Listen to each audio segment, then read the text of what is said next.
At 93 years old, Angie Dickinson has outlived nearly every Hollywood giant of her era, yet the memories she carries are heavier than any trophy she ever held. For decades, people saw her as the glamorous blonde with the effortless smile, the woman who seemed untouched by Hollywood's darker edges. But behind that smile were secrets she spent a lifetime avoiding, protecting, or swallowing for the sake of survival. Only now, with nothing left to lose and no one left to impress, she's finally revealing the five men who devastated her in ways the public never knew. Some were lovers she adored, some were industry titans who saw her as a threat, and one was a friend whose betrayal cut deeper than any romance gone wrong. What they did left marks she still feels nearly a century later.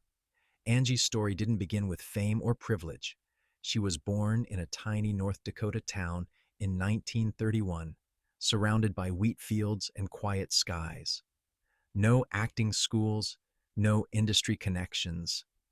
Just a young girl who loved writing poetry and watching the world through curious eyes. When she first stepped into Hollywood studios, people didn't see a future legend. They saw a nobody.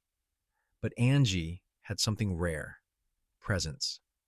Directors noticed it before audiences did. A certain sharpness, a confidence, a glow that made even small roles unforgettable. By the time she starred in Rio Bravo, producers realized she wasn't just another pretty blonde. She was a force. And when she became the first major female TV action hero in Policewoman, she shattered expectations and rewrote what women could be on screen. But the higher she climbed, the more powerful men felt, entitled to own pieces of her life. Some wanted her heart, some wanted her compliance, and others wanted her silence. And each of the five men she names today left a wound that shaped her forever. The first was Frank Sinatra, the man who could charm millions with a single note, yet tighten his grip the moment the stage lights went off.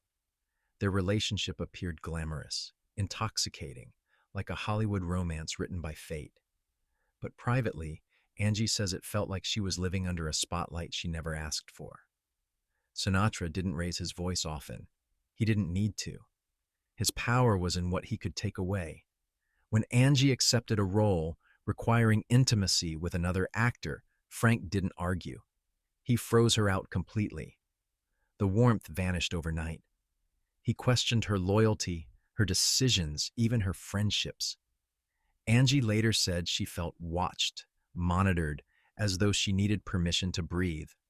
One night, after an audition he didn't approve of, she came home to find every photograph of them burned. And when he threatened a director at 2 a.m. for casting her, she saw the truth of the relationship with painful clarity. It wasn't love, Stier, she later admitted. It was ownership. Even now, she says the price she paid for loving Sinatra was a piece of her soul she never got back. The second man was the one who vowed to love her forever, composer Bert Bacharach. Their marriage sparkled on magazine covers, but inside their home, Angie faced loneliness no spotlight could hide.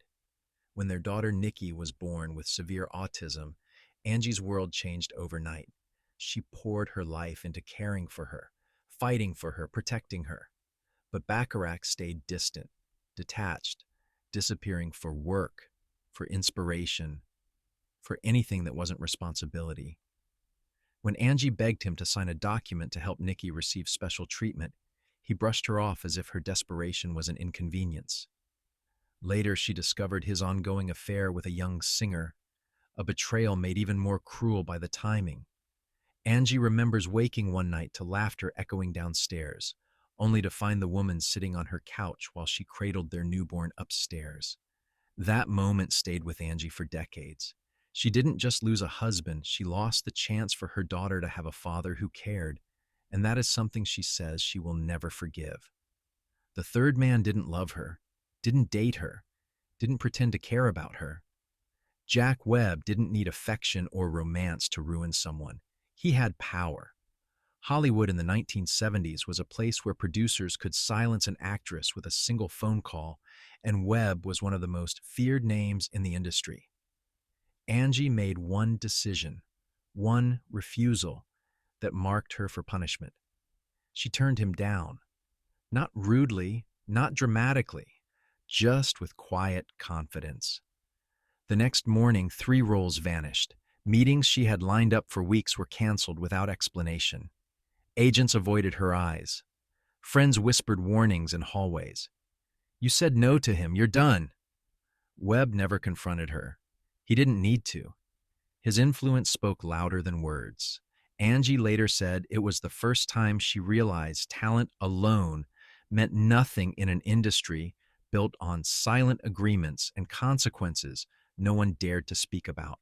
The fourth man on her list was Larry King, the partner whose emotional grip nearly cost her her sense of self. He wasn't a monster in the usual sense. There were no threats to her career, no public humiliations, no violence. His damage was quieter, more suffocating. At first he adored her, praised her, held her like she was the center of his world. But soon admiration turned into obsession. If Angie came home a few minutes late, he spiraled. If she mentioned another man's name, he questioned her for hours. He chipped away at her friendships, her joy, her independence. He planted doubt in her mind until she began to question her own instincts. When she tried to leave, he smashed his head into a mirror and collapsed in front of her, begging her to stay, bleeding on her shoulder. Angie later said she confused intensity for love. Now she knows it was fear disguised as affection, and the scars he left weren't physical, but emotional ones that took decades to heal. But the final man was the one who shocked everyone when Angie revealed his name. Johnny Carson, the charming host beloved by millions, the man who once called her family. Of all the men she spoke of, this was the betrayal that cut the deepest, not because he desired her, but because she trusted him. At an awards ceremony, celebrating her career, Carson approached her with a smile the cameras loved. But behind that smile was a warning. Minutes before the broadcast, he received an old, unreleased clip in which Angie mentioned a producer linked to past abuse allegations. She didn't know the clip even existed. Instead of pulling her aside, Carson hugged her on stage and whispered, "I just saved you. Don't make me regret it." Then he made a subtle public jab that painted her as someone who knows when to stay quiet, a message wrapped in applause. Angie realized in that moment that he wasn't protecting her. He was protecting himself and his show. And in the weeks that followed, her name mysteriously disappeared from nomination lists and invitations. She once said, "He chose the audience over loyalty," and she never looked at him the same way again. 5 men, 5 betrayals that shaped her life long after the cameras stopped rolling. Angie Dickinson survived fame, heartbreak, a daughter she adored but lost too soon, and a system that demanded silence from women who dared to speak. Now, at 93, she says she no longer cares about protecting reputations. "I forgave myself," she said, "but I have not forgiven them." And don't look away, because the pages of her private diary hold stories she never dared speak aloud. Until now.